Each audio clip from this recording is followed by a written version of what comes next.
Yes, good afternoon, all. I'm the Master of Ceremonies Art Hunter for this presentation. We're very fortunate to have Bob Walker, who's quite a distinguished physicist and electrical engineer with extensive experience in national defense, the atomic energy of Canada, and of course, many other organizations. He has quite a lengthy bio that we sent out to you all, and we will include all that in the YouTube as well. And this really is the part two of a presentation which he started back in December of 2020, which was called Reimaging Nuclear Energy. And we've asked him to come back and finish that off as part two, and with emphasis, of course, on small modular reactors. Bob, do you want to go ahead?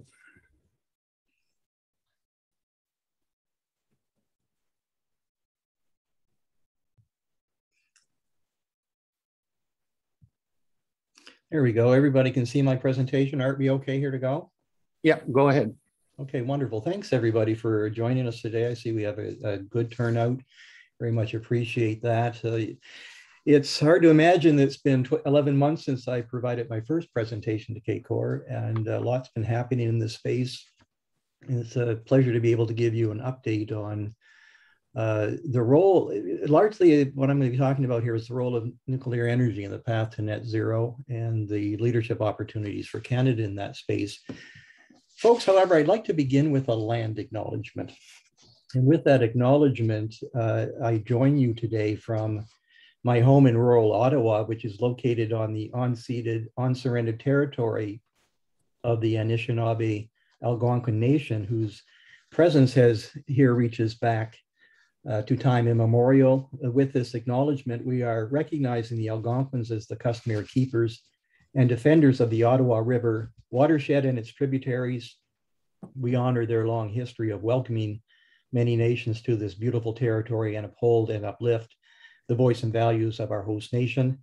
Further, we respect and affirm the inherent and treaty rights of all Indigenous peoples across this land, and we will continue to honor the commitments to self-determination and sovereignty we have made to Indigenous nations and peoples. Folks, with my presentation today, I want to touch on a number of issues that include a focus on SMRs in Canada, but perhaps an opportunity to provide a somewhat larger context of the role of nuclear energy, perhaps at a global scale. I want to start then with a few of my take on just what this global path to net zero looks like, a brief refresher of my remarks from a year ago, a look at where Canada stands with demonstration and deployment of SMR technologies, a brief overview of some of the drivers and the economics of electricity systems, and then to use the situation here and on the province of Ontario and where it's going with its electricity system as a bit of a case study in the issues and opportunities around the path to net zero. And finally, coming back to this enormously complex question of the public's nuclear hesitancy. So let's begin. And with this, here's Bob's take on some of the key takeaways that I see in this global path to net zero. The first is an understanding of just the scope of the problem. If we look at today's energy system at a global scale, where is the GHG content coming from? Well, it turns out about 40% of it comes from the production of electricity, largely through coal and gas. And then there's obviously GHG intensity with a number of end-use sectors, including transportation, residential heating, industry, agriculture, and so on. Broadly speaking, the goals have three principles to them. One is to decarbonize. Second is to realize energy supply will grow by the time of 2050. So make sure that growth is done with low greenhouse gas emitting technologies. And finally, there's conservation and efficiency. There's also an effort to, of course, remove carbon from the atmosphere, for example, through reforestation, and that plays to the net zero concept. So that's one perspective. There's a complementary perspective that looks at the various drivers. Of course, to decarbonize also has to take into account issues such as the energy security consequences, the socioeconomic consequences, geopolitics, and of course, there are other externalities in energy generation, such as waste, that together with decarbonization tend to drive social license agendas. And there's that vexing issue of how many of those externalities actually get internalized in the cost of energy. The second perspective is a bit more of a discussion of just what this path to net zero looks like. This is perhaps an engineer's view, but I'd highlight around the box here, you'll see price on carbon, responsible investment, energy conservation, and government subsidization. Each of those topics would in its own right be a CACOR presentation. In fact, on responsible investment, we did have such a presentation. From an engineer's perspective, the big pathways to net zero tend to now be focused down on two key messages. One is through clean electrification, and the second is through clean fuel substitution. In the clean electrification, we have to not only decarbonize today's electricity system, but we have to scale it up enormously, perhaps as a factor of 2 or more. In doing so, still remain cost competitive at dealing with energy security issues. There's a broad consensus that the opportunity in fuel substitution is increasingly focused on a hydrogen economy. The key here is to produce clean hydrogen through clean electricity, clean feedstock, clean heat. But it's not just enough to produce it. We have to scale it up enormously compared to what it is today, and we have to get the costs down. That hydrogen can be a direct fuel for substitution, or we can blend it with other feedstocks to create synthetic fuels, renewable natural gases, these kind of concepts.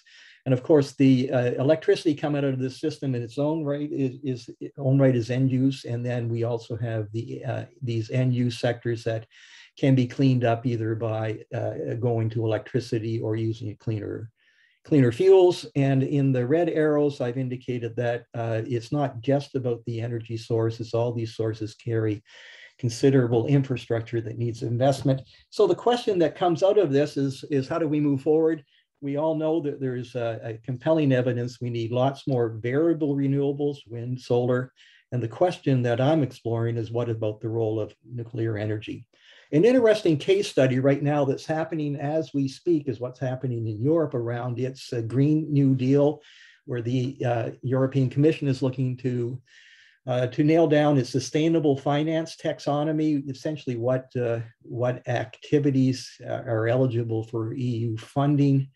And the big debate is nuclear in the mix or not? We have about 10 countries some 10 countries led by France, Poland, Finland that are pushing to say nuclear has to be in the taxonomy. There's several that are opposed, led by Germany, who come back to where the typical concerns have been. It's about safety, it's about radioactive waste. The commission did something interesting. It went back to its internal scientific body and said, what do you think about this? I quote the conclusion: the analyses did not reveal any science-based evidence that nuclear energy does more harm to human health or to the environment than other electricity production technologies, backed up by some other scientific bodies as well. The 10 in favor are pointing to the pressures to reduce volatility in energy prices, particularly as currently being faced with gas, and the notion to be independent in its energy and electricity supplies, enormous concern about the growing dependency of Europe on Russia. And finally, this notion that yes, renewables are enormously important in this, but the bottom line is renewables can't do it all. So with that, let me do a brief synopsis in 8 parts of what I said 11 months ago. Where to start is the recognition that Canada is among a small handful of tier 1 nuclear nations. We have the world's richest uranium deposits in Saskatchewan. We have impressive research capabilities. We have our own domestic reactor design. We have a respected regulator, and we have substantial installed nuclear capability, largely in Ontario, one site in New Brunswick. The one at Bruce Power is the largest nuclear generating station in the world. The second point here is that if you look around the world, just where it is with nuclear, there's upsides and downsides. On the upside, there is a substantial installed capacity, about 10% of the world's electricity generation. These numbers, the gigawatt electric, so there's some 400 gigawatt electric installed. That's a gig is a billion in about 400 reactors. So each of these are about a billion watts each. Canada has a substantial footprint. As we look right now, we have about 50 reactors that are being built around the world today, though they're predominantly in Asia. These are what are called third generation reactors, which means that they are passively safe. You lose all electricity to the plant and it will go to zero power on its own.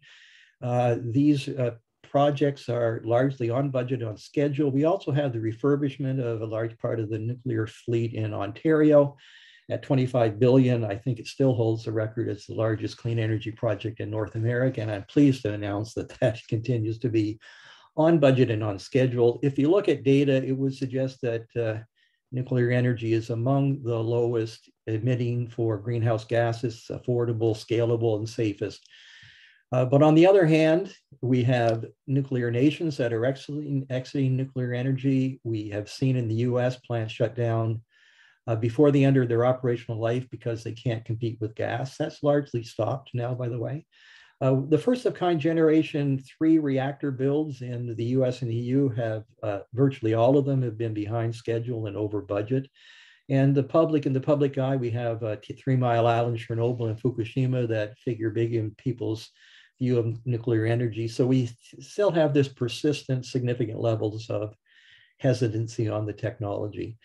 But why nuclear energy? I mean, it's been around for 60 years. You go back to the 70s when we had the first oil embargoes. It was seen at the time to provide grid reliability and energy security at unprecedented levels at a very low cost. And as time has progressed, a greater value put on its low GHG emissions and, of course, its reduction in air pollution.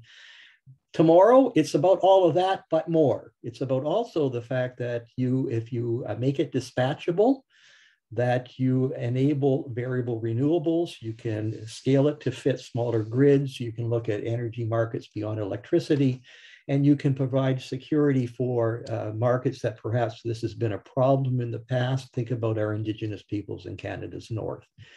So if you look at what's happened since about 2015, when we had Paris, and how the perspectives on the role of nuclear energy in the path to net zero have evolved. Paris was very much a commitment to action, and it was the variable renewable story.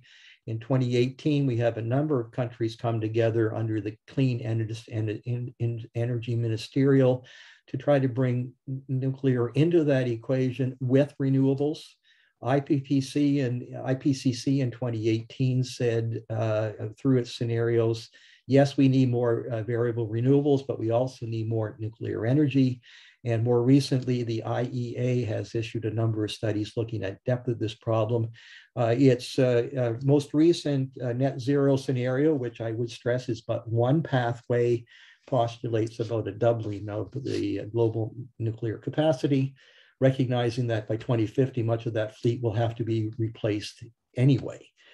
So it's about rebuilding it and then doubling it again. And this comment by the then Minister of Natural Resources in September of 2020. So what are the priorities for nuclear energy in the IPCC and IEA perspective? 3 dimensions. The first is keep that conventional fleet operating as long as possible. The second is, yes, go on with those conventional nuclear new builds with the passive safety designs and begin transition into a new nuclear energy that greatly reduces the time to build and the cost to build, simpler and safer designs, make it compatible with renewables, look beyond electricity markets. After all, nuclear energy produces heat, and reduce nuclear waste streams. And in fact, that is exactly the focus that Canada has taken. One is to extend the lifetime of its fleets, and which is underway. LaPro has been completed, and parts of Darling have been completed. Bruce is underway. But unfortunately, a decision is made that it doesn't make economic sense to refurbish the Pickering reactors, and that's going to take about almost 4 gigawatt of electricity generation capacity off the Ontario grid in 2025. And going big time into this concept of small modular reactors with a roadmap translated into an action plan. And as I'll talk about in a moment, paths to demonstrate and deploy that technology in the next decade. And that will be a mix of not only the Gen 3 plus designs, but getting into the next generation, the so-called Gen 4 designs. I'll speak about what those are in a moment. So a message here for you is that if you look around the world, nuclear energy is in the midst of a technology paradigm shift. It's because we bring together three significant differences in the way this technology is currently deployed. One is through the concept of advanced reactors. That's the concept of generation 3 and 4. The second is through the concept of small modular reactors. These can obviously come together. And importantly, there's another piece, and that's to recognize what's at the back end of the reactor, how it couples to the energy used through what's called the balance of plant.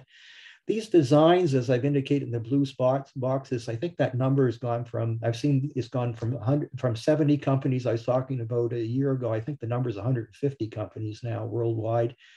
And all these designs are ones that came out largely of US national labs in the decades previous. But what we're seeing now is engineering solutions to bring them to market. In the boxes, you see the kind of characteristics of energy supply that this amalgamation of these paradigm shifts are trying to address. I'll give you an example of this. This is really coming to this notion that the SMR as the energy systems multi-tool, and I'm looking at it through the lens of the balance of plant. In back here, you have a reactor, and this is actually a slide from a Canadian design called Terrestrial Energy Molten Salt Reactor. You have molten salt coming out of that reactor at 600 degrees C, but to me, the real eureka moment is in the balance of plant, because with that heat, you create electricity. You store that heat in thermal storage. This is basically an innovation coming out of the solar sector with its concentrated solar or thermal solar solutions. You get thermal storage, and that then enables you to provide dispatchability of its energy to make it compatible with wind and solar. And finally, the fact that it is heat, and heat enables a whole bunch of industrial processes, frankly, including hydrogen production, which is not just about electrolysis, synthetic fuels, ammonia, as well as desalination. Then you look at the market space, you have everything from on-grid power, getting off fossil fuels, growth of electrification, and enabling variable renewables, wind and solar. Then you also have to tailor the size of these reactors to better fit the needs of heavy industry, including the hydrogen economy. And finally, smaller reactors, typically now called micro modular reactors, as opposed to SMRs, that are 1 to 10 megawatt electric, that could go into off-grid communities for any number of issues, essentially addressing energy security. Key message for you folks is that you look here in Canada, we actually have all three of these markets. So there's a potential to create a market pull. I can't say that those markets are well developed yet, but there is that potential. And what you get, coming back to my earlier remarks on the global path to net zero, you see how these solutions are addressing solutions that provide clean electrification, clean fuel substitution. They also address energy storage challenges. And if you actually locate these in parts of the world where you actually have a 1-for-1 replacement, for example, with a coal plant, you're creating employment for those people that were in the fossil fuel sector. So with that, Canada has moved forward, led by the federal government, with a roadmap and action plan. There are many, many similar roadmaps that Canada is developing, such as a hydrogen roadmap. This is one of those. You can ask why Canada. Coming back to my earlier remarks, the first is that we have the wherewithal to bring these technologies to market. The second is we have markets to prove the concepts. And finally, that in our regulator, the Canadian Nuclear Safety Commission, it is technology agnostic, and it's come up with an approach to validate and license technologies that bring innovative designs to bear. So there is an action plan. It's going forward. Some of the key milestones I'll reflect on a bit further in a moment would see our first MMR demonstration at Canadian Nuclear Laboratories within 5 years, the first on-grid SMR at OPG. It's Ontario Power Generation's Darlington site in 2028, and commitments to follow up that with deployments in New Brunswick and Saskatchewan. Now, let me just come back and make some comments on this here. Folks, I've made many references to Generation 3, 3 plus 4. What are these? This is a kind of a loose taxonomy used by the industry to group together reactor designs. And you notice we go way back to the 1950s. And I would highlight that the vast majority of these generation 2, 3, and 4, 2 and 3 reactors are all using water as a moderator. And they do slow down neutrons to what's called a thermal spectrum. So they're thermal moderated, water-cooled technologies. Generation 3 and Generation 3 plus do get into a degree of modularity. Importantly, as I've highlighted, by the time you're at Generation 3, these systems will go to zero power without the need for electricity to them, pumps and whatnot. A big change comes with Generation 4 because you no longer are wedded to a water technology. You no longer have to use a thermal neutron spectrum. You can use fast neutrons. And by so doing, you tend to burn up more of the long-lived radioisotopes. And these have enhanced safety. Many of these designs work at atmospheric pressure. So within that context, I talk to you about Canada's SMR demonstration and deployment dance card. Important, this is an enormously important comment to make here, is that yes, we have a whole bunch of vendors, but what we've done in Canada is match those vendors up with nuclear utilities that have the wherewithal to own, operate, and license the reactor in markets. And so we've got Stream 1, which is seeing a partnership among, interesting, OPG and Bruce Power, the two big nuclear utilities in Ontario, with SaskPower, which doesn't want to be a nuclear utility, but it wants to use the technology. And it's identified, this partnership has identified 3 technologies that are currently being evaluated to be the basis for deployment at Darlington to be in service by 2028. That's a 300 megawatt SMR. It could have multiple SMRs, by the way, to get to 300 megawatts. A second stream led by New Brunswick Power at its Point Lepreau site to demonstrate by the early 2030s 2 Generation 4 designs by a British firm, Moltex, and a US firm, ARC. And then a third stream, which is focused on these very small reactors for targeting in particular those to replace diesel in remote communities and mines. One is a partnership of OPG with US firm Ultrasafe Nuclear Corporation and its MMR. And a second is a partnership with Bruce Power and Westinghouse on Westinghouse's eVinci microreactors. I've indicated in stars, most of these are Gen 4, one's a Gen 3. This is the Gen 3, it's a boiling water reactor. So it kind of marries together some of the strengths of what's been out there in the market with some enormously important innovations. The others are all Gen 4. Terrestrial and Moltex are molten salt reactors. This one's thermal, this one's fast. X Energy and the USNC are helium cooled high temperature, what they're called high temperature gas reactors with helium as the coolant. And the ARC Canada is actually a sodium cooled fast reactor. So I'm not going to speak more about this, folks, perhaps in the question if you want to get into this, but I think we've got some bigger discussions around how you make all this work in the market. And that's where I'm going to focus my discussion. So I'm going to come back and look at electricity system economics. And with that, you're going to see a number of charts. I hope that's not too much of an eye test for you, but try to give you some of the sense of the practicalities of what it takes to decarbonize electricity systems while at the same time maintaining reliability. This is text I've actually taken from the website of the Ontario's Independent Electricity System Operator, or IESO. I'm recognizing that electricity system reliability is an enormously important consideration around capacity, around energy, around ancillary services and transmission infrastructure. And it's important to have that in the back of your mind as we talk about the choices of the energy mix to move forward.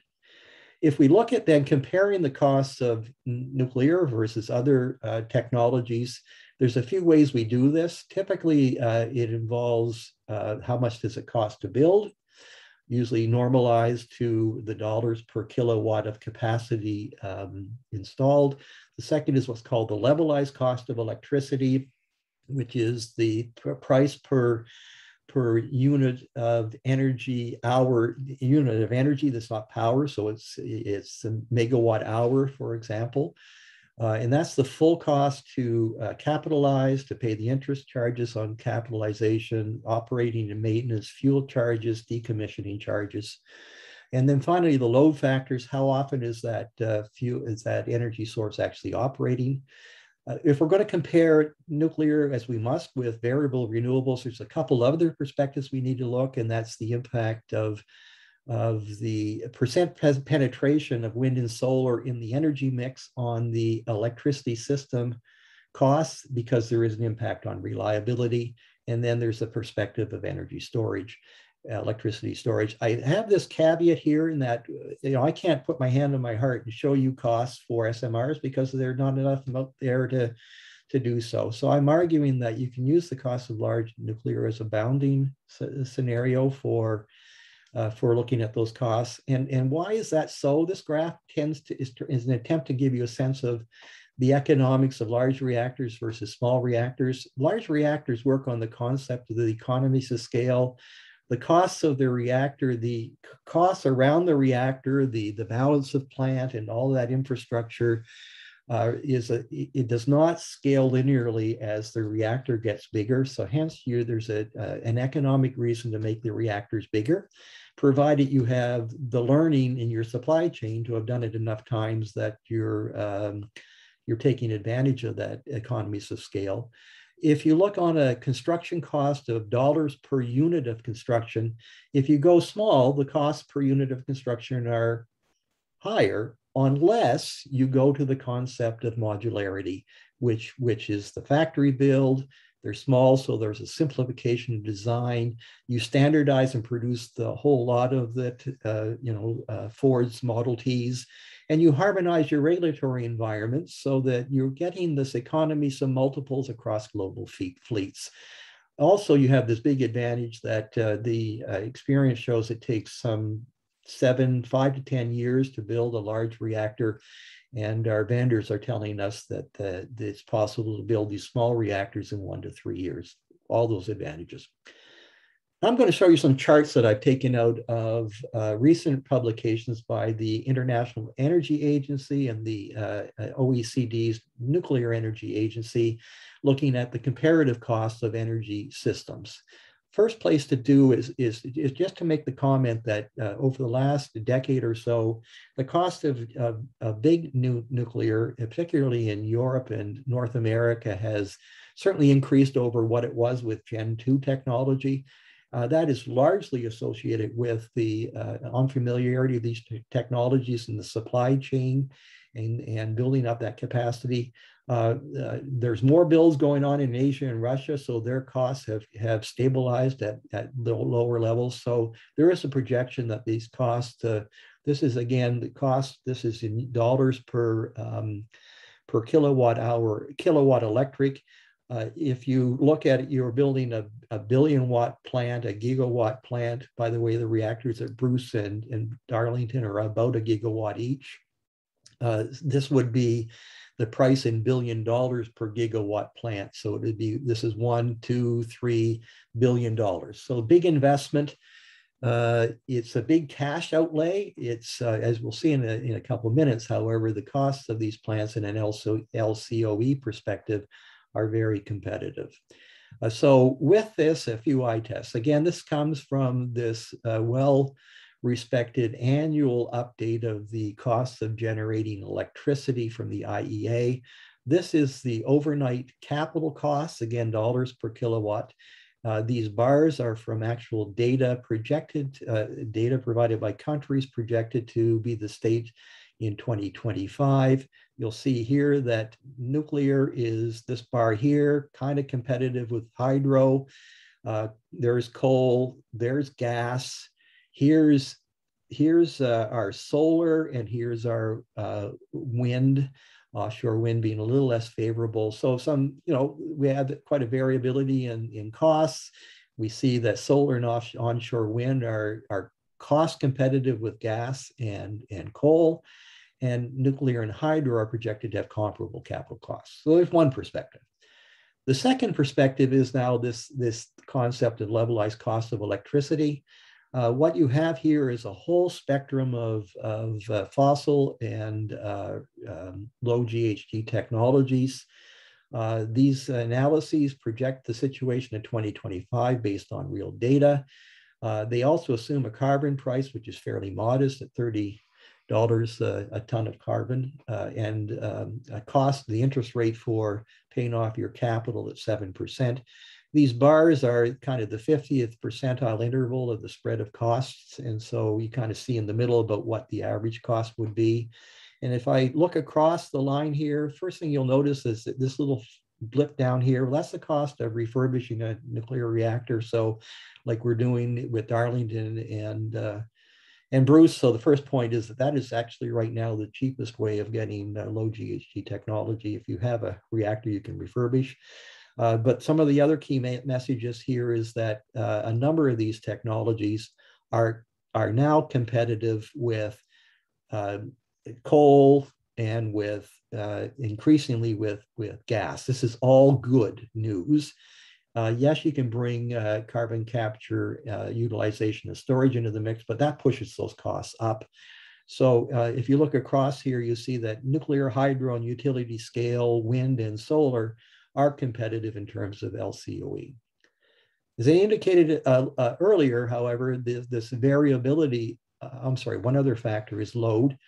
And this plays to the notion that all of these technologies have different operating cycles. Nuclear is one of the few that has a very high load factor, meaning it operates essentially all of the time. The load factor for the plants in Canada run about 95% of the time on. These projections done by the IEA actually assume a somewhat lower load factor because you got to take account of there being variable renewables in the mix. And if you look at this, you'll see down here, not surprisingly, when solar is running in the 20% range and wind is in the 30 to 40% range. And this high variability in gas is largely a reflection of the fact that gas is highly dispatchable, that is its strength. And so you can kind of tailor the load factor to the application. I'll make more comment on that a little later.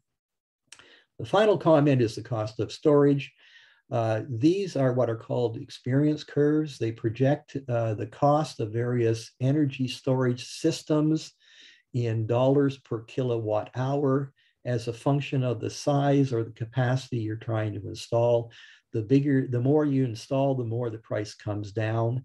I would highlight that these boxes here are lead acid. This box in here is pumped hydro. So we see a number of these technologies in the lithium ion space are coming down and getting very cost competitive with these traditional storage points. And that's all good news.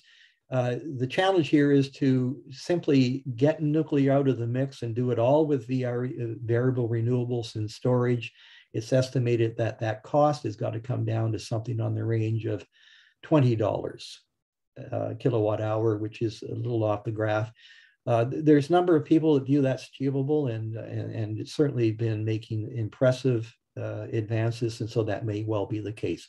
All to say, I've given you a kind of a flavor that the various dimensions here that we have to address, and it's being addressed. Let me just make then this comment about what happens when you bring variability in the mix. The first comment is that the impact of wind and solar on the reliability of the system is highly dependent on its characteristics. This is a simulation done by this was done by the NEA on a particular system. And you'll notice these various boxes relate to costs that have to be addressed within the system reliability mix. Again, it's the standard dollars per kilowatt hour. On the previous slide, you will just note that these costs are all kind of in the $50 to $100 per kilowatt hour. If you translate that to cents, that turns out to be about 5 cents to 10 cents a kilowatt hour. Did I say kilowatt, or I meant to say megawatt? And the 50 to 100 dollars per megawatt, or 5 to 10 cents per kilowatt hour. And so with these scales, you see that by the time you're at 50% variable renewable presence, you're beginning to add some significant costs in the system. IC is interconnectivity. So obviously interconnectivity is one of the ways you overcome the variability on your grid from these technologies. So the message down at the bottom is that these system costs do increase as penetration increases, but it's highly dependent on the characteristics of your system. So let's have a brief look at what's happening here in Ontario as a case study. I want to begin by just looking at where we are today with Ontario.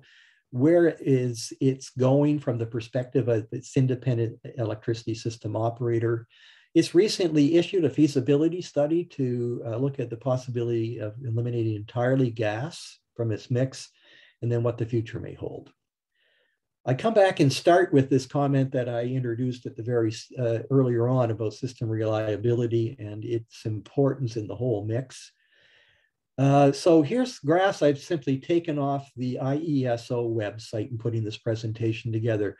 Where to start? Well, it is truly impressive. Ontario has today one of the lowest GHG emitting grids in the world. You look down here, this is carbon intensity per megawatt hour. These numbers here for Ontario, Canada, the US, the UK, France, and Germany really are quite impressive. And you look at the energy, the GHG intensity in Ontario's energy use sectors, electricity generation is a paltry 3% of that contribution today. And that's a great news.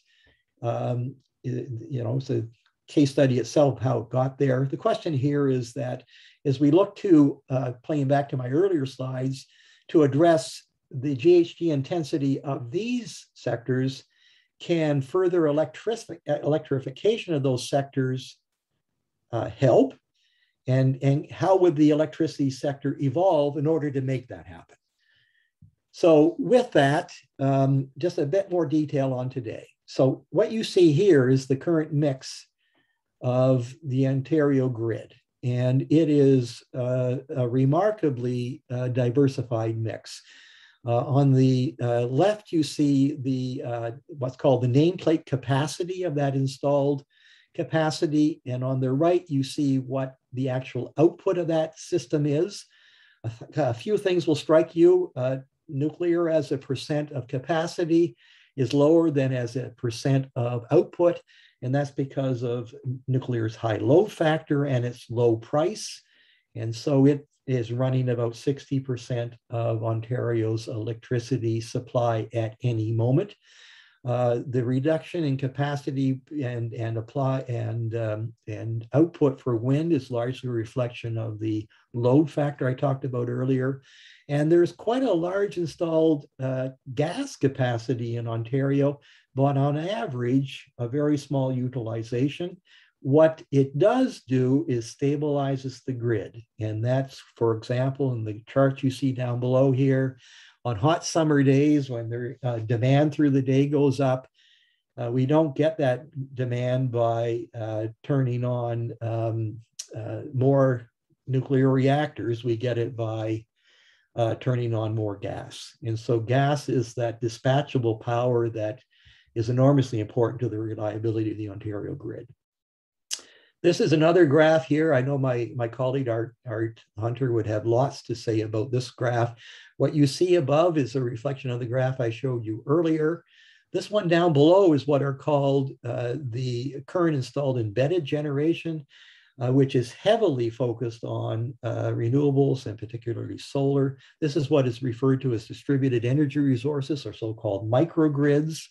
And these connect to the grid essentially because at times these grids need to pull from the electricity, the transmission system to stabilize when, for example, the sun isn't shining. But this has enormous potential. Putting it in perspective, however, the installed capacity here runs about 3,000 megawatts versus some 30,000 megawatts for the transmission system, and that doesn't take account of capacity factor. So, but there's lots of potential in this space. And so where is it going? Well, here's where we begin to get into the fraying at the edges. This shows you the GHG intensity of Ontario's electricity system with time. That brings us to today.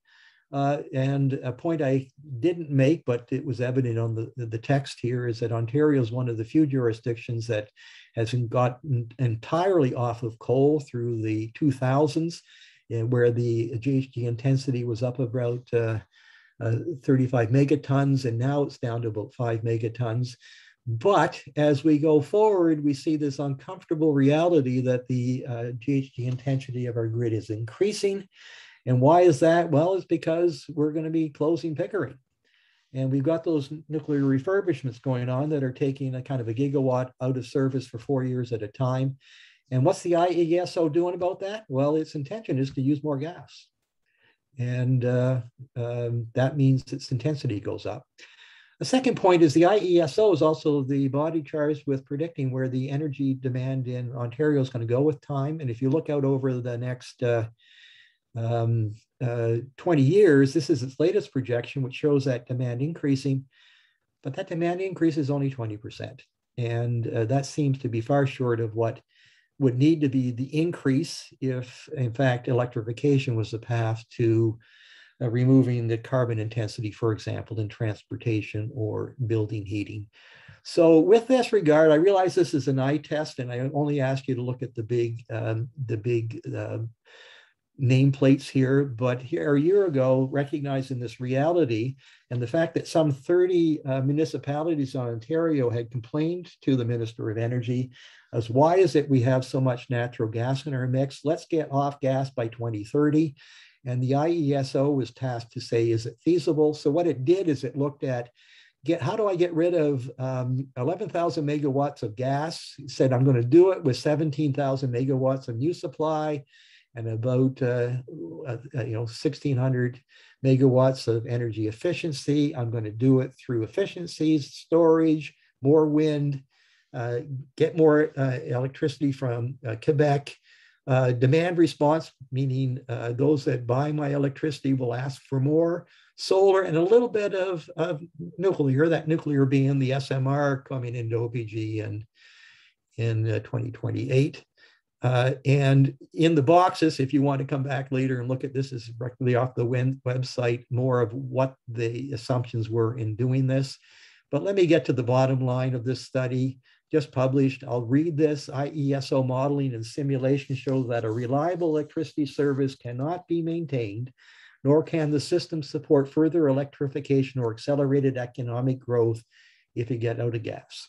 Consequences is that you would, to do so, you'd have emergency actions, including rotating blackouts. And to do so would take an investment of some close to $30 billion and the residential bills would go up to 60%. Now, the rest of the text really just provides some further amplification, but I would say when I saw that, I'd say, wow, that's astounding. So why weren't you thinking about this 5 years ago and have this solved? Well, that's exactly what the Minister of Energy in Ontario said back to the IESO, having seen that result, said, okay, you can't do it by 2030, but tell me when you can do it by. And tell me whether you can put a moratorium on putting in more natural gas, and tell me what you can do to get off gas and get to zero emissions in the electricity system while you look at the bullets, sustain reliability, keep the cost down as much as you can. Tell me how long it would take. Tell me the consequences on electrification of our broader economy. These are, industry and transportation, for example. Tell me if I could do this, perhaps by fuel substitution, and tell me about how these emerging technologies, and this is my highlight, nuclear, small modular reactors, could play into that mix and get back to us by November 2022. Art, maybe I'll be back talking to you in a year to see what it comes forward and tells us about this. Final topic, folks, is coming back to this tough nut about the public's hesitancy to nuclear energy. I've tried with the red boxes around here, words to say that this issue is one that is not one that we can look at in isolation. There's a whole lot of other realities occurring in our society today that do play into this equation. The first point I'd make here is that there's lots of lists out there that talk about the myths of nuclear energy, the ones that tend to be well publicized in social media and main media as taken for granted. This list comes from the US National Lab at Argonne, so you'll see the word America in this. I don't intend to go through this in any length, but I think if you read it, you'd probably hear comments that you've heard from others or you've read in the media somewhere.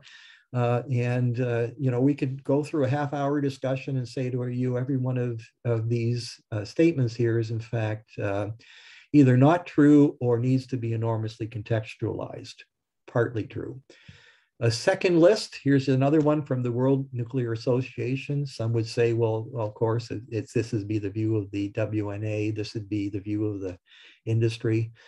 This tends to be focused on the waste problem here. The nuclear industry has no solution to the waste problem. Transportation can't be done. Plutonium, the most dangerous material in the world, hazardous for tens of thousands of years. And the one at the bottom, man-made radiation difference from natural radiation. There's more lists. Do a Google myths of nuclear energy and find your list. So let me give you some other take on perhaps what some facts are around nuclear energy. The first here is that on a total life cycle comparison, nuclear's GHG footprint is comparable to wind and better than solar. Over the last 50 years, it's estimated that by avoiding air pollution from fossil fuels, nuclear power has actually avoided millions of premature deaths worldwide.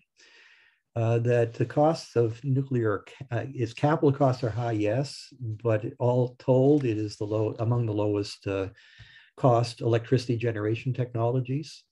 If you look at deaths incurred through that life cycle, from mining to building to operating to decommissioning, and including the accidents that I've made reference to, nuclear is actually the safest of energy generating technologies.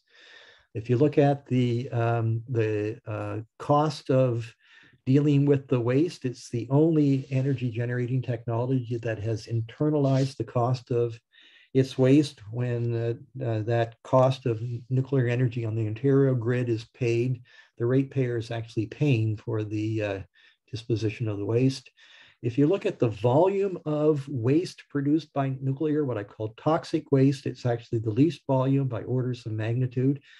This pays to the fact that wind and solar, ultimately those plants do need, a wind and solar farm do need to be decommissioned. They have heavy metals in them. That's a toxic waste that needs to be addressed. I'm not saying that's a problem that can't be solved, but just to talk about it in the context of volume. In terms of natural resources, It is actually the least use of natural resources by orders of magnitude. Again, it's about more than the fuel. Wind and solar farms typically run for 20 to 25 years and then need to be rebuilt. And its land use is the smallest of by orders of magnitude.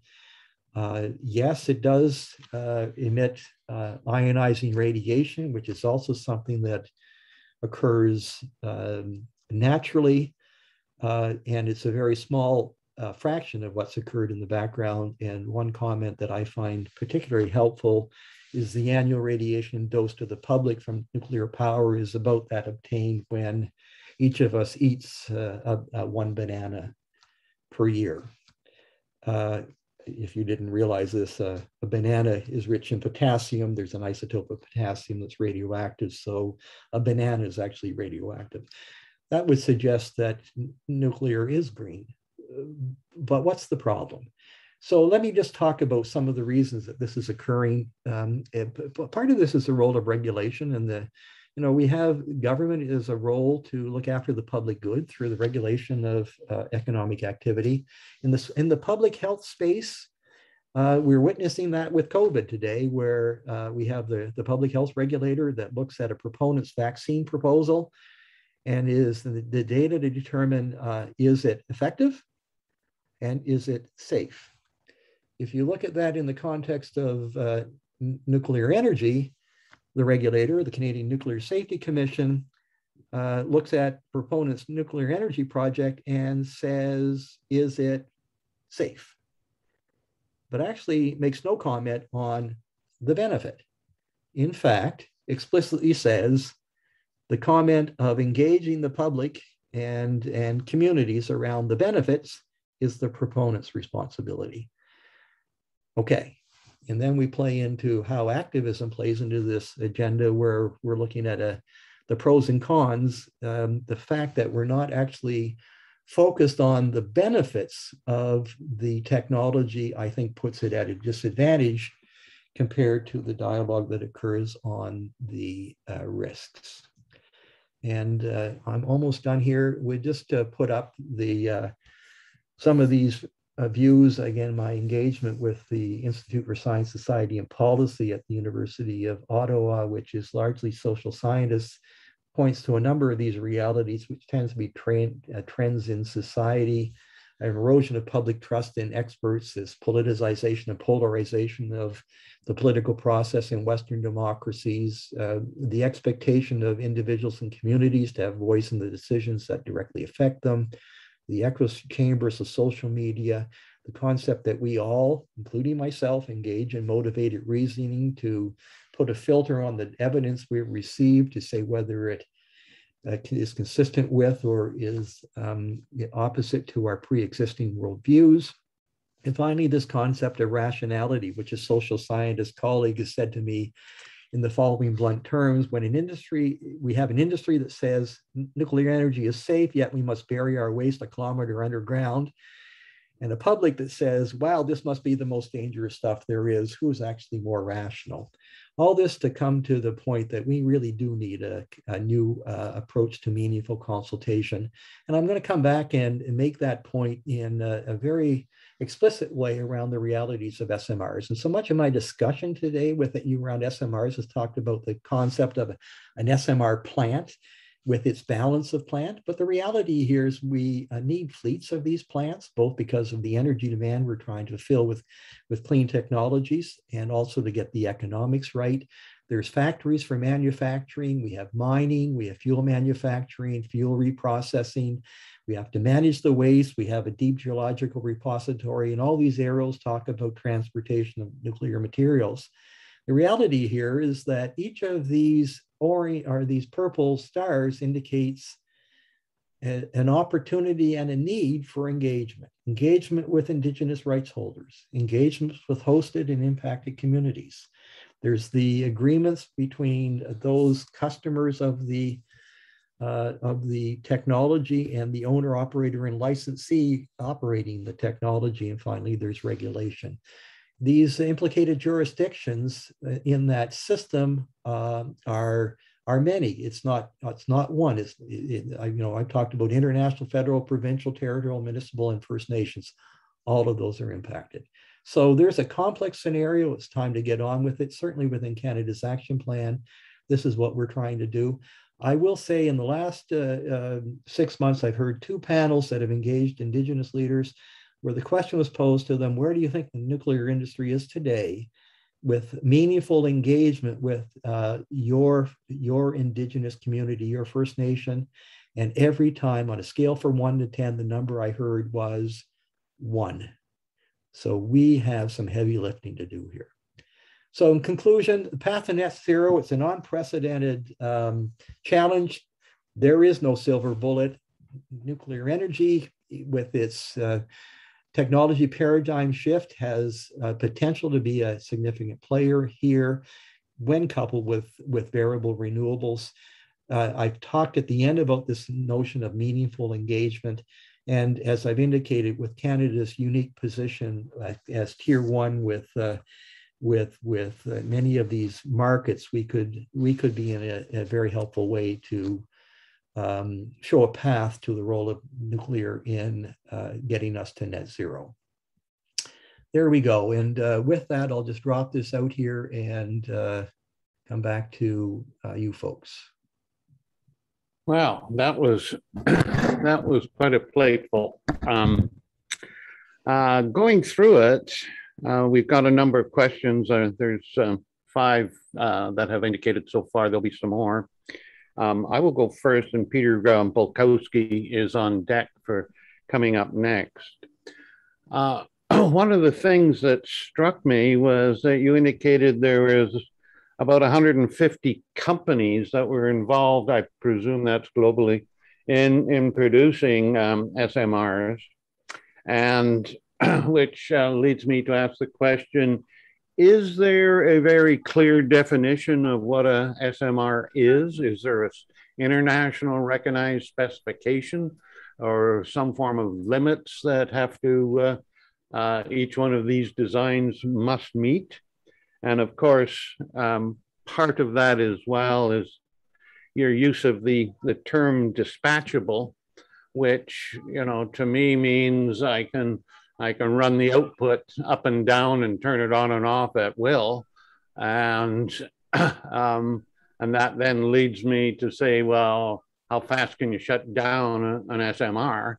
Is that milliseconds or is it 2 weeks, And so, and I would expect that sort of thing would be identified in the definition or the specification. Go ahead. Thanks, Art. Great questions. Let me begin with the second one here. And I think I had a slide here that showed the concept of essentially decoupling the heat production in the reactor from the use of the heat, where the intermediary is energy storage using molten salt. And so you would typically have a reactor, let's make it hypothetical and say I've got a 100 megawatt SMR and you're storing, say, 300 megawatts of energy and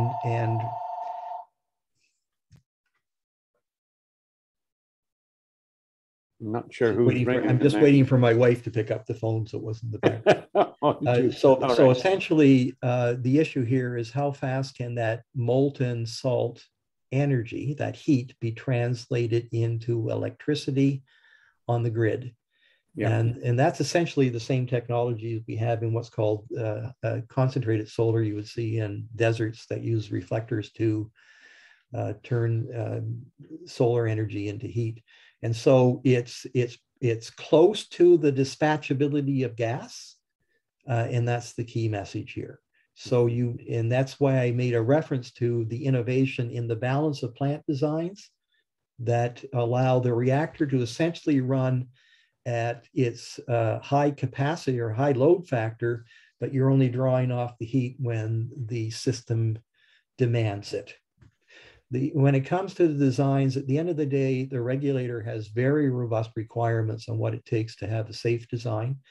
And there is enormous discussion going on over when the smaller you get, the less redundancy you may need in your safety systems. That's the world of the regulator.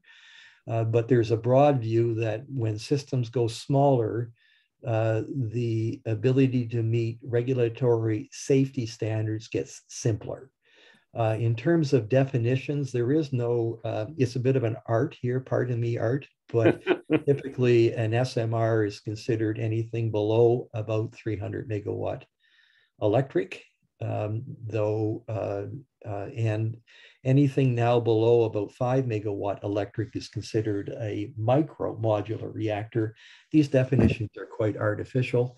What is more important these days is a recognition that of those 100 or so companies out there, what they're really targeting is a design that is more targeted to specific markets.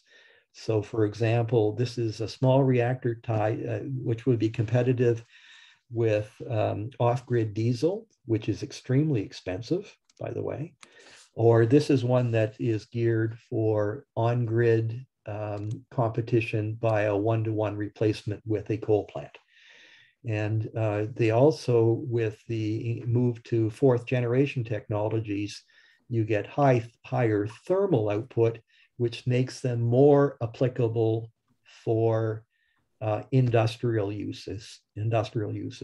So, you know, my dad's nuclear was about baseload electricity on large grids. Tomorrow's nuclear, when you bring SMRs in the mix, is it now means it can deal with that? Yes, and that's an enormously important part of it. But when you go back to my earlier slide of clean electrification and clean fuel substitution, you get far greater flexibility. Variable renewables can do a lot of this too here, Art. What we just see here is the ability to couple the two together and get the benefits of both. Yeah. Hopefully that's helpful.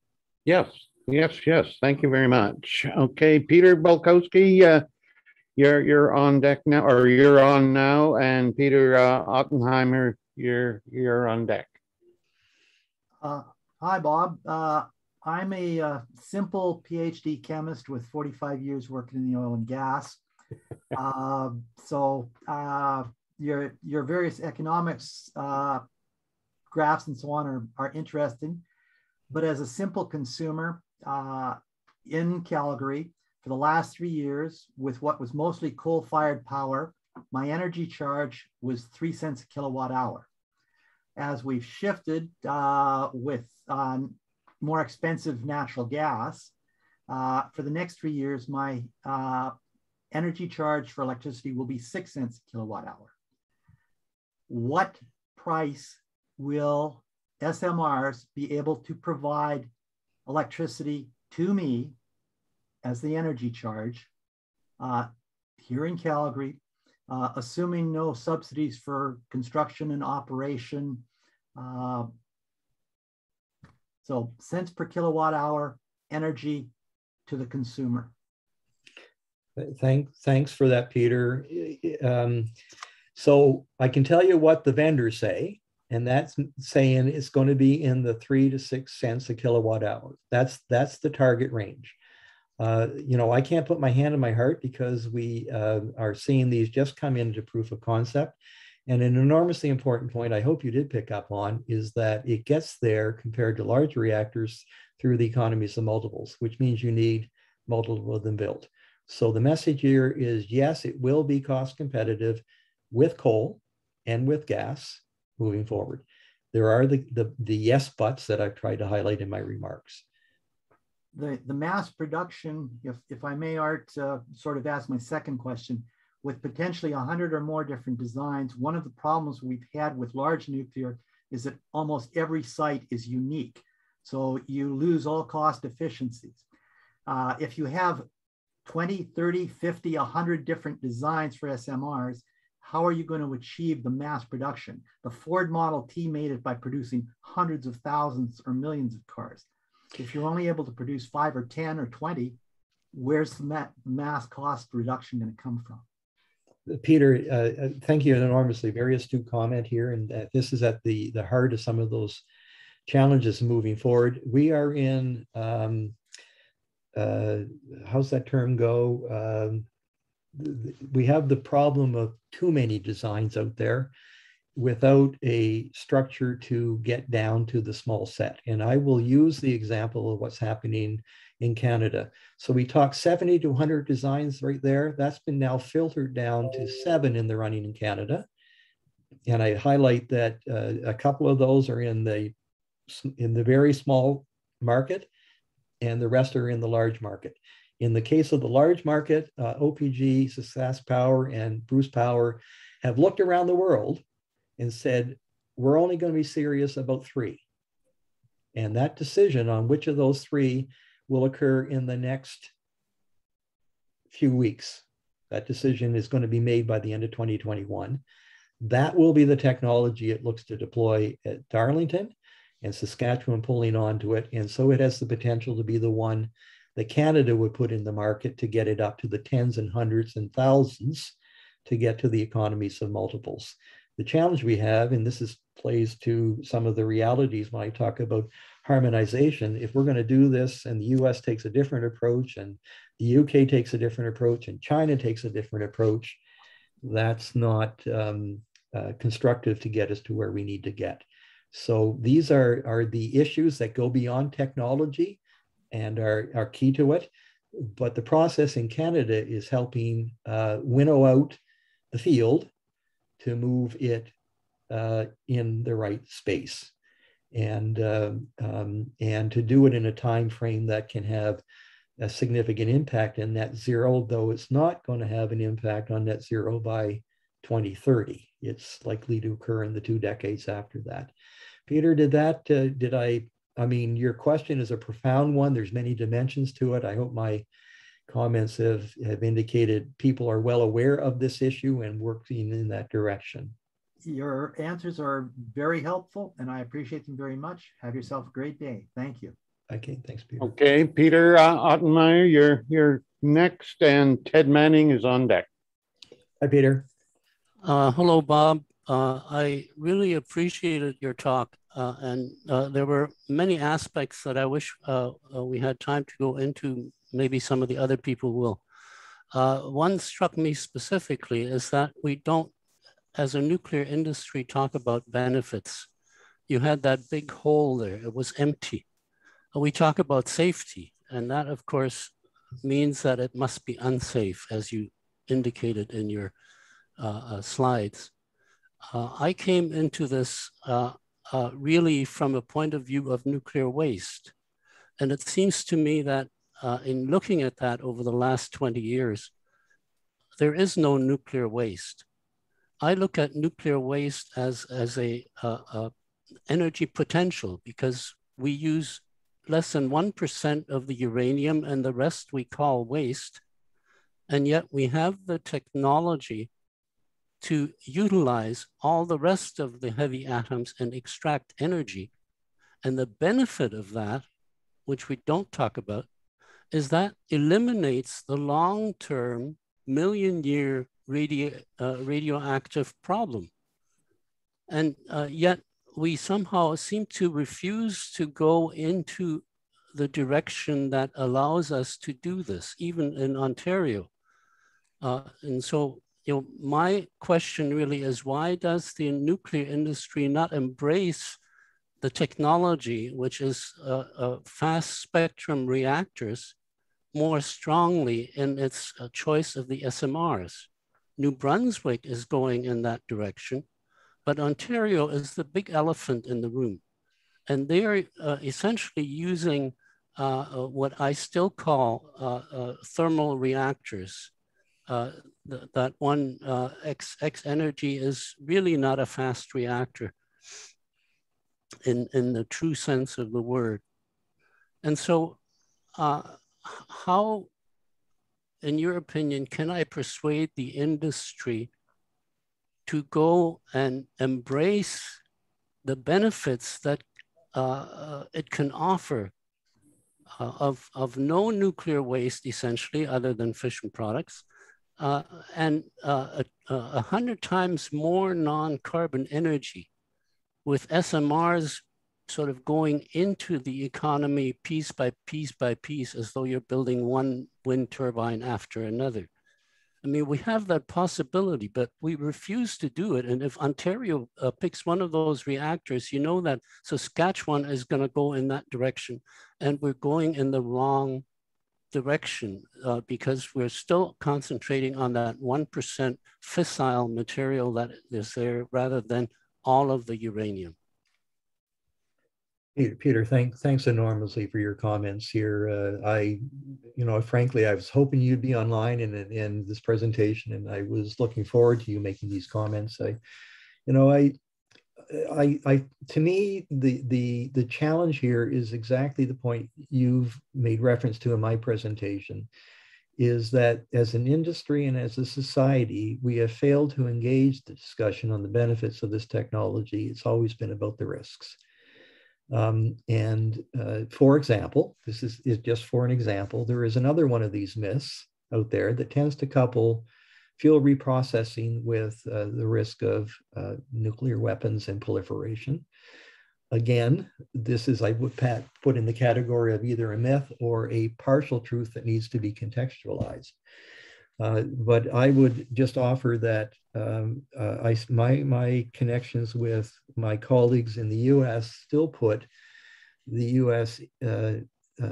Policymakers very hesitant to engage in reprocessing technologies for the nuclear industry because of perceptions of proliferation, even though there are sound scientific evidence to say that that is not the case. So my view is that it's part of a larger need to change the equation, which begins, I think, emphatically with the very essence of my talk, that nuclear energy coupled with variable renewables can be an important pathway to net zero. And so the world needs it. And therefore, we're going to look at the benefits of getting there that give value to, for example, the full nuclear fuel chain and closed fuel cycles, which is essentially what you're talking about. And I think to me, it's the importance of saying that in doing that, we are positioning nuclear to truly be the multi-tool in helping get to net zero, including its enablers for renewables. And that's, to me, where the young generation is leaning. I hear much more favorable views of nuclear from the young generation, not because of its safety, but because it's a path to net zero. And with that, we can open up that discussion. I will say, though, we have these challenges. I mean, as much as I commend OPG for its process of trying to winnow down the selection, the process is opaque. I talked to you about the importance of meaningful engagement, and I have this nagging concern that a selection is going to be made, and then we have to convince the public it's the right choice, as opposed to having engaged the public on what should the right choice look like, which could include considerations such as you're raising around reprocessing, and get to an outcome that is perhaps more likely to be accepted by communities in which it would be placed. So thank you for raising it. I don't have an answer to it, but I think there's a seed of an idea that as we can change the channel on a discussion around the benefits and contributions to net zero, the merits around going to closed fuel cycles will be seen, and knowing that's where we need to get. There are still some cost challenges in doing it, but that is an achievable outcome. Hopefully that's helpful, Peter. I've been thinking about this for a long time, including writing a book about it, which actually takes the NWMO to task for burying a tremendous human resource, and also takes the OPG to task for picking the wrong reactor. And Peter, we need more of that. Keep writing, please. Okay, let's move on. We've got quite a number of questions here. Ted Manning's next, and Martin Riddle is on deck. Bob, I'm a social scientist. I was dragged into this by Environment Canada to help find socially acceptable ways of getting rid of waste a few years ago.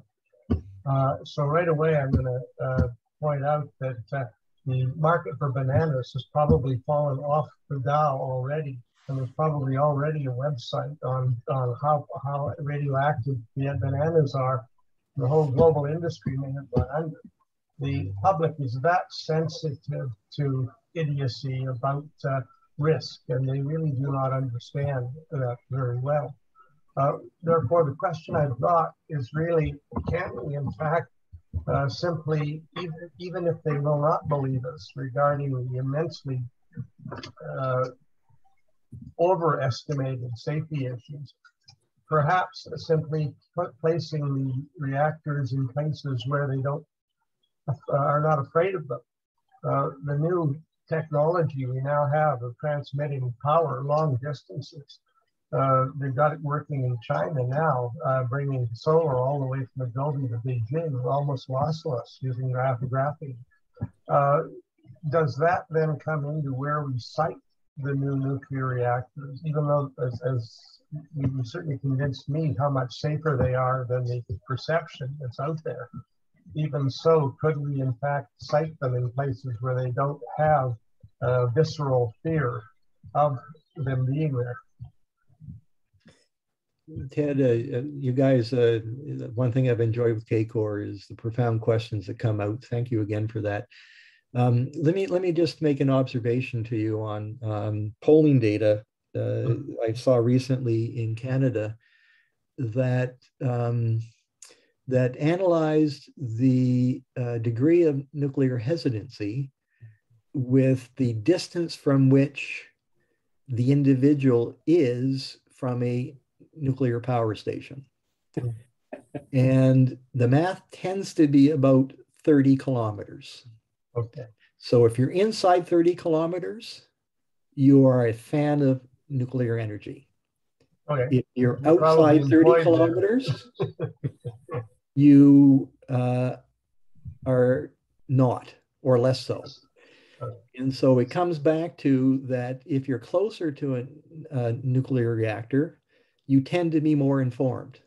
It wouldn't be surprising that you have family members that are working at it. And so that familiarity breeds confidence in the technology. And so we're all familiar with the NIMBY argument. And I've actually used the term NIMBY is actually nuclear is in my backyard, and that's okay.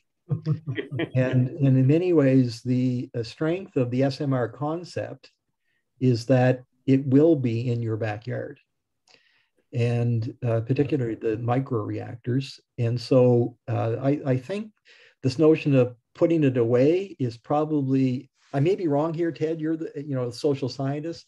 My sense is we've got to deal with this up front, and it plays a bit to that meaningful engagement discussion, and an engagement that talks about both the benefits to individuals and to communities, as well as the risks in a more balanced perspective. And this plays again to who's carrying the message and the trust equation that one has with those individuals. These are enormously important points. No, we don't have Bob.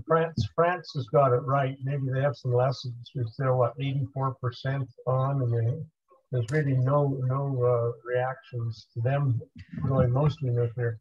So again, you're obviously an engineer in me here, but some data that I saw recently that in the age bracket of 18 to 30 in France, over 50% in that age bracket thought that nuclear energy contributes to greenhouse gas emissions. So, boy, do we have a problem now, then, don't we? It is, and we have a complex technology with complex stories to tell, and getting the facts to people. It comes back to my theme, trying to approach this. If you only understood the facts, you'd understand the technology and your fear would go down. I don't think that's worked. It's not going to work tomorrow.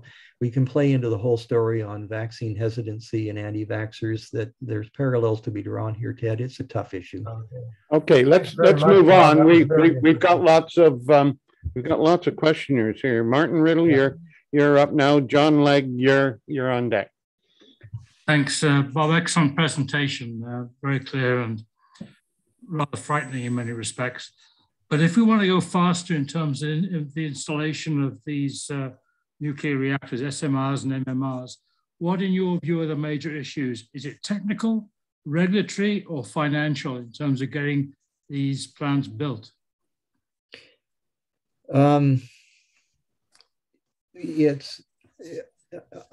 First off, if you were to prioritize this in my mind, I would probably put the social implications at the top of the list. I actually think this, and with this is the realization the economies depend on, I come back to Peter's question of me, the economies depend on having an order book, right? You got to be building multiples of them. And in order to be building a multiple of them, you need a market that's pulling them. And the market is out there and connected with communities. And frankly, every reactor that's going to be built in Canada is going to touch on one Indigenous rights holder or another. So where I ended up my slide, to me, the key levers are the engagement and getting people to understand this. I also think that there is enormous potential on the investment side for the banking sector, the investment sector, to see this as a way of making trillions of dollars. There is enormous money to be made here. It's the old story. If you talk to me about making, $1 versus you talk to me about making $1 trillion, what's going to get my attention? So, but I think to me, the critical issue is the engagement and having people, communities, municipalities, provinces, see that going this direction not only helps the world, it helps them. And that, yes, there are risks, but on balance, the benefits far outweigh the risks.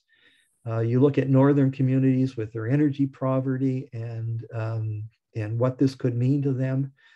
And frankly, by getting a few built and being able to kick the tires and see it will go in the right direction. But I think it's largely in that engagement space here. I mean, maybe you want to come back on that, but I don't think it's technology, frankly. And I don't think it's regulation. I think it's going to be in that space. Yeah, I would agree. Having worked for the IFC, International Finance Corporation, Washington, I would agree with that. Every time we did projects all over the world, community issues, in the 90s, it was fairly low down on the list, but environment, or ESG as we call it today, was driven up. And by this time, that's now the key driver in terms of financial decision-making for projects around the world, whether it's mining projects, nuclear, thermal power, whatever it is, gas, hotels, whatever. The ESG issues are the driver. The social is the key of that. Thank you. Okay, thank you. John Legg, you're on now, and we've got David Pollock on deck. Thank you for that presentation, Bob. I fully admit that a certain portion of it was probably over my head, but I just wanted to confirm where I'm coming from. And that is that I once spent, about 6 years ago, quite a bit of time with someone who's a senior engineer from Quebec. And I'm formerly from Quebec. And we proposed something to a minister. And I won't go into who that was, but we were, the proposal was what Ruben Nelson mentioned this the other day in a presentation. The proposal was that Canada go into a high voltage network across Canada. And this guy had the expertise to provide the technical part of it. I knew Maurice Bélanger, our MP, and he said, sure, go ahead and try that, but just remember that all the provinces jealously guard their responsibility for electricity. So it's an area where if you can get the federal government to help out, then, and this is where I come to my question, you will get more cooperation province to province. And I noticed in a vertical graph near the end of your presentation, there was a reference to purchases of electricity from Quebec. And since that's the only area where I know a little bit about, I thought I would put a question there. And I was a bit confused as to what that was. Was that an estimate of future purchases? Because if it is, I'm delighted, because right now you have Quebec selling its energy quite cheaply south of the border. And as a former diplomat, I get very upset when we can't get more cooperation province to province. And I know from him and from reading that right now Ontario does buy electricity from Quebec. I'm delighted about that, but I'm curious to ask you about your graph, because that's the only time I saw Quebec mentioned specifically in all your presentation. What does that represent? That I was confused about that.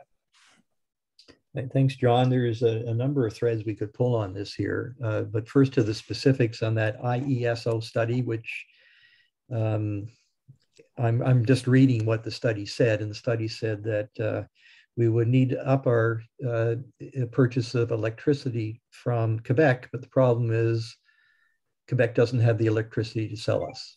It would have to create new transmission infrastructure to do it.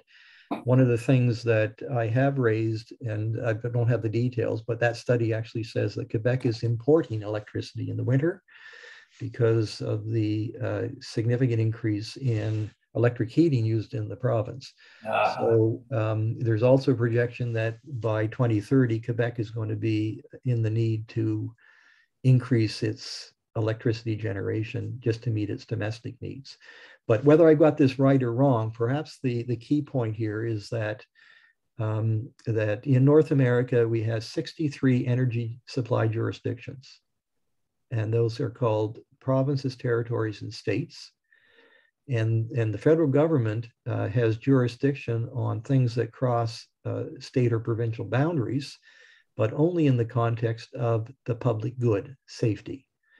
And so if you look at, I refer back to this green energy taxonomy in the Green Deal, the European New Green Deal, which is trying to find strategies for investment in the EU construct. And among those is the question of energy sharing among the countries of Europe.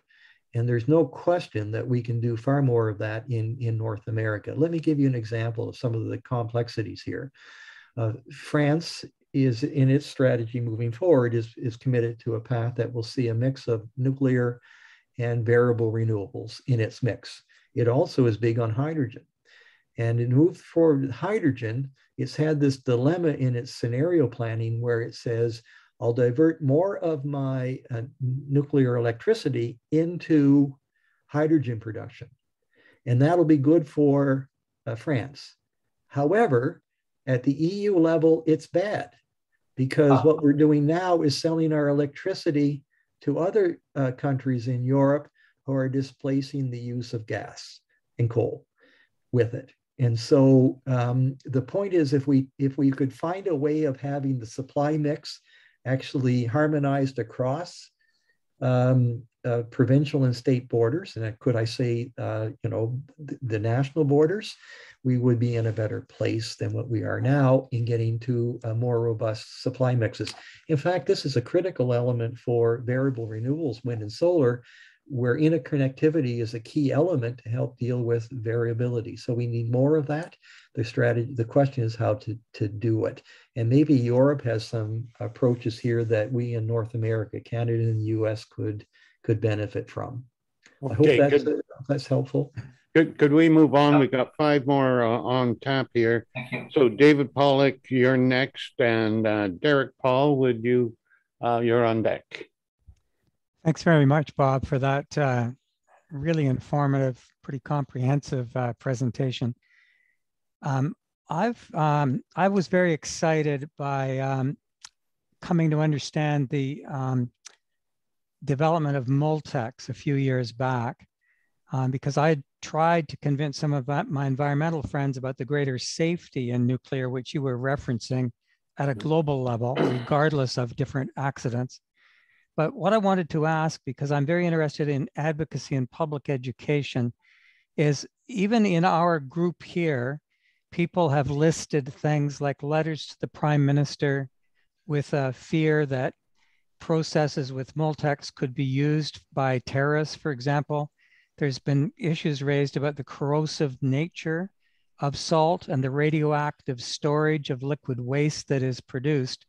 And I wondered if you had any comment on those. And in the context of satisfying the wider public, can you inform us a little bit more about whether thorium is a possible substitute to uranium? I don't know very much about it at all. And finally, a question about the timeline. If we did a successful education program in Ontario, is the timeline such that critical decisions have already been made? Or could you comment on some of those items, please? Thank you. Well, Dave, I should have been taking a note. Those are pretty profound questions. On the Moltex piece here, I guess I think this ties back fundamentally to a question of, do we trust regulators? And I think that's an enormously important point to make here. Do we trust the public health regulator when it says Pfizer is safe? And when we come back and look at that, what we tend to do is we say, well, it's safe enough, but look at the benefits. And so when you come back to the nuclear space, the question here is, if the regulator comes back and says the Moltex design is safe, do we believe it? Or do we believe a letter to the editor from an activist organization that potentially has another agenda? And so I think this plays back into that larger question of trust in authorities, trust in experts, and who going forward. Ultimately, Moltex has to prove to the regulator that the issues that are well known around the corrosivity of molten salt, and that the process being used, this plays back to Peter Ottenmeyer's question, the process being used for reprocessing the fuel is so far off the technology that would be needed to produce weapons grade materials that it is just not relevant. And so that perspective, I say, comes back to the question of, do we believe regulators?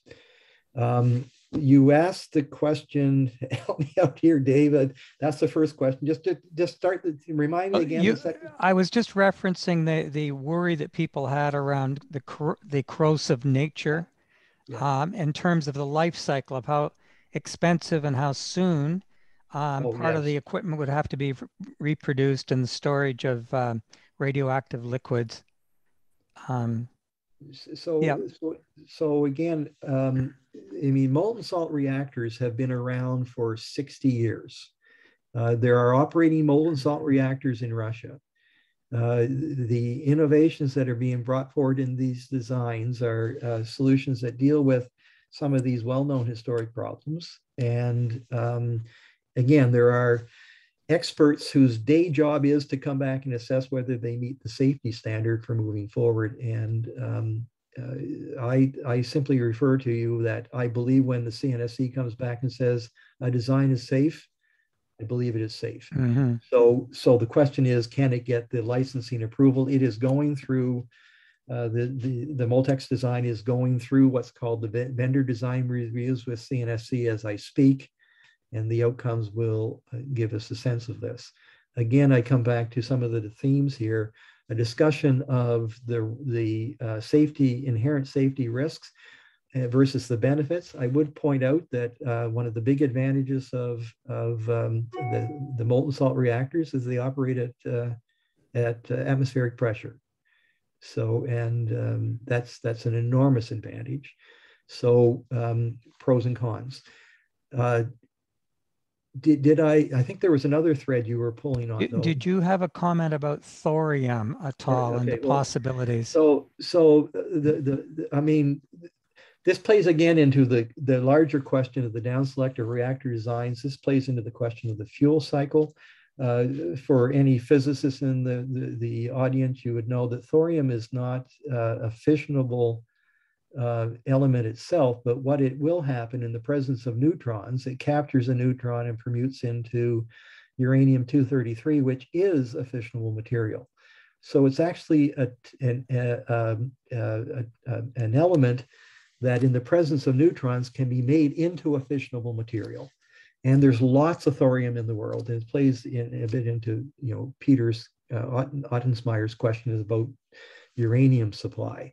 So there are many people out there looking at uranium. I put it in the category of yet another Gen 4 idea that has merit, lots of studies on it.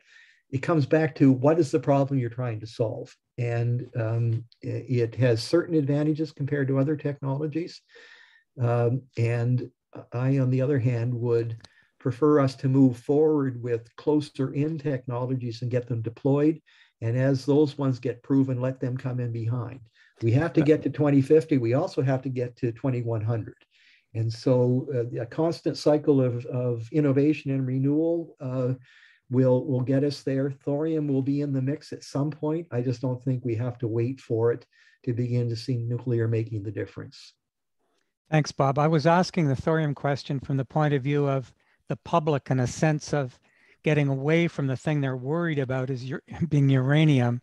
But you've answered that question. And the last piece I had tagged was just trying to get a little better handle on the timeline for decision-making in Ontario. Is there time to influence some of the outcomes of the processes right now? It's a good question. I simply don't know the answer to that here, David, other than to know that what OPG has said is that it will make a decision on the down select of the technology to be deployed at Darlington by the end of this calendar year. So we're literally 6 weeks away from that. And there's no question in playing back to some of Peter's comments. I mean, it's done a down select, it's got 3. Could there have been another choice? Perhaps. My view is all 3 of them are credible reactors that get to prove a whole lot of other things within the whole SMR journey that need to be proved. And, if you want to, I talked about doubling the output of here's some interesting math. If you want to talk about doubling the energy footprint from nuclear over the next 30 years, that's to produce essentially about a terawatt of capacity. 1,000 billion watts. That's what doubling of the installed nuclear capacity would mean. Well, if you want to get to a terawatt in units of about 100 megawatt SMRs, plus or minus, how many reactors is that? 10,000. 10,000. There's lots of space for fleets, each fleet being in 1,000. So you don't have to get it right in one chunk, but you have to get on doing it. Now, if you talk about how many solar farms we need to get to that number too, the numbers are scary, but that's the scale we're talking about. Okay, look, we're running late already, and Derek Paul, who's been tagged a few times and he hasn't come up. And Miles, do you want to unmute yourself? And oh, there's Derek. Go Derek, go ahead with your question. And Miles, you just hang in. I think your presentation, Dr. Walker, is really one that is as good as can be made for the nuclear. I was strongly in favor of nuclear during the days when it was being developed at Chalk River and installed in Ontario and so on. But all of the information I've learned since has turned me to the other side. It's not that I think nuclear reactors should never be built, but they really should only be built when there isn't an alternative. And this is closely, my question really is about the federal government, because the federal government has gone along with a lot of experimentation, a lot of subsidy in nuclear physics, nuclear reactors, and because it has strong support in the ministry known as NRCan. NRCan at the same time has never had any but the most superficial or minor interest in renewable energy, so that at the level of the federal government in Canada, there is an openness to nuclear and almost a closed mind on renewables. It's as bad as that. I've followed it over very many years. I've even been to NRCan to talk about it. And the trouble with nuclear energy is that there are basic objections to it. There was in Science for Peace, which I was a founding member of in 1981, there was set up a committee around 1999 to look at nuclear energy, and the committee came up with Helmut Burkhardt was the chairman. He's the late Helmut Burkhardt. Came up with 10 questions which needed to be answered by the nuclear energy, and they've never been able to answer any of them. So these are things that bother me. Do you remember about the 3 Mile Island accident? I wonder how many people, I'd love to see a show of hands, how many people in our discussion today remember that it was a U.S. Admiral, the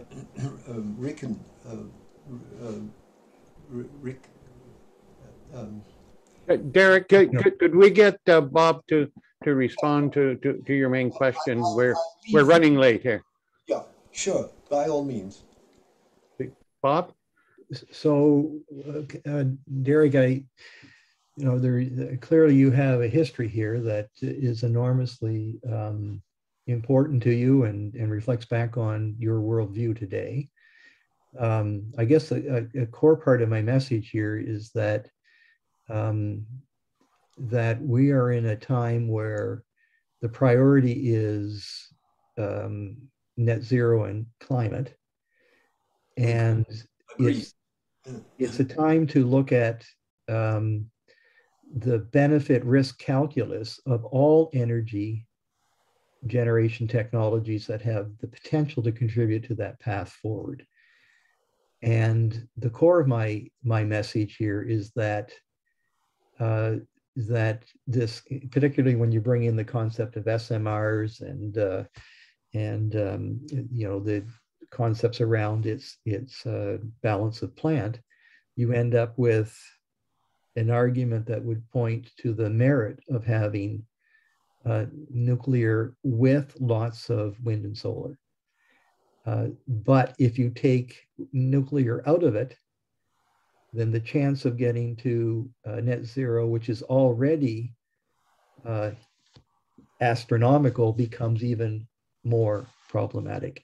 So it really gives a chance to take those questions you've perhaps, which perhaps I'd be interested in exploring with you, and look at the other side of the equation, which is at the heart of your point. You wouldn't use nuclear unless you needed to. And my thesis is that we need to today.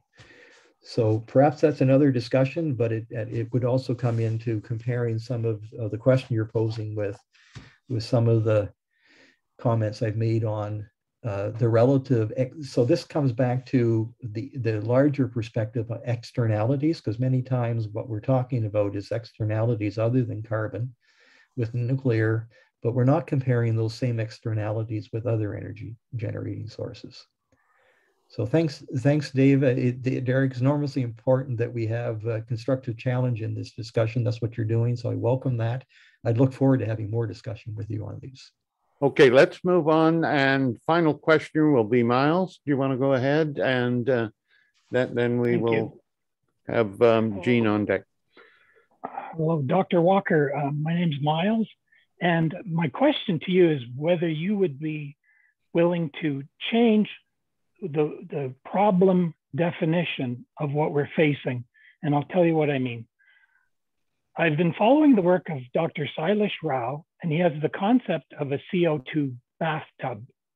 Into this bathtub are two spigots. One is the burning machine. That's your fossil fuels coming in with a flow rate of 35 billion tons of CO2 per year. But there's also industrial animal agriculture that's bringing in 15 billion tons of CO2. The problem is that the UN IPCC and just about everybody there, except Dr. Rao, is saying, hold it. We're not defining the problem correctly. What is actually the biggest contributor over the thousands of years is industrial animal agriculture, because nobody is taking into consideration the opportunity cost of all the deforestation that has occurred on the planet. For example, Ireland was full of old growth forests not too long ago. North America, a lot of old growth forests. So we really don't have a climate crisis as much as we have a biodiversity crisis. And in fact, Dr. Rao has established, and he's a former systems engineer, PhD, used to work for Intel and is a pioneer in speeding up the internet. He says he's worked on more difficult problems than this. But if we don't take in the fact that industrial animal agriculture has wiped out the forests, we're not defining the problem correctly. So we only actually have to turn down the faucet on fossil fuels from 35 billion tons per year to 20 billion tons per year. So therefore, your small modular nuclear reactor is very much part of the solution, but we can still keep the gas. But we do have to give up our steaks, our pork, and our chickens, and we'll be a lot healthier for it. Now, I'm just wondering, with having said that, are you aware that industrial animal agriculture is by far, the leading cause of our current situation? Thanks for that, Miles. Again, I come back to the benefits of these kind of discussions because of the richness of perspectives we all bring here. I have been aware that agriculture is a contributor to the challenge we have with carbonization. I am unaware of it being the dominant factor. As an engineer, I come back to that whole thesis. Before you try to engineer a solution, you got to make sure you got the problem right. So it seems to me that what you have here is perhaps another presentation to a forum such as this to educate us all on what are those relative priorities so that we're sure we're trying to solve the right problem. My intuition would tell me that we need it all. That yes, as you point out, perhaps that the net zero equation may be a little less daunting if you can solve the industrial agriculture problem. But that doesn't mean that the problem that's left afterwards is not still daunting. So perhaps it's a question of we need it all, but we also need to be aware of the scope of the challenge. So I would very much welcome an opportunity to hear more from you on this perspective. Thank you. Okay, I'm sure Miles, you're going to hear from me as a future speaker with comments like that. Over to Jean. Thank you. And Bob, on behalf of the Canadian Association for the Club of Rome, I would really like to thank you for This presentation that you've given today, it has shed light on one aspect of how we could get to net zero. We've been hearing a lot about grand statements and overarching things, but you've actually started to drill down in one of the ways in which we can actually get there. And it's very, very helpful to see that kind of stuff. And in addition, you've allayed quite a few fears about one of the major aspects of nuclear power that has bothered people and given angst in society. I really am grateful for that. So thank you for what you've done today and a very great presentation. And for those of you who are still here, I would like to encourage you to go to our website, the canadiancore.com. At that particular website, you would be able to look at and see all of the video presentations that we have had and presented over the last year and a half, including this one, which will probably be up sometime tonight or tomorrow. If you would like to continue to stay informed about any future talks and so on, I would encourage you to look through our website. There will be one of the things that you will see on a Stay Informed page. You can register for that and you will get direct invitations to future seminars that are coming up. And with that, I'd also say that when you go and look and try and get onto some of the YouTubes, if you could subscribe to our website, it would be wonderful. So it would help us enormously. So with that, again, Bob, thank you very much for a wonderful presentation. And I look forward to seeing you again. Thanks.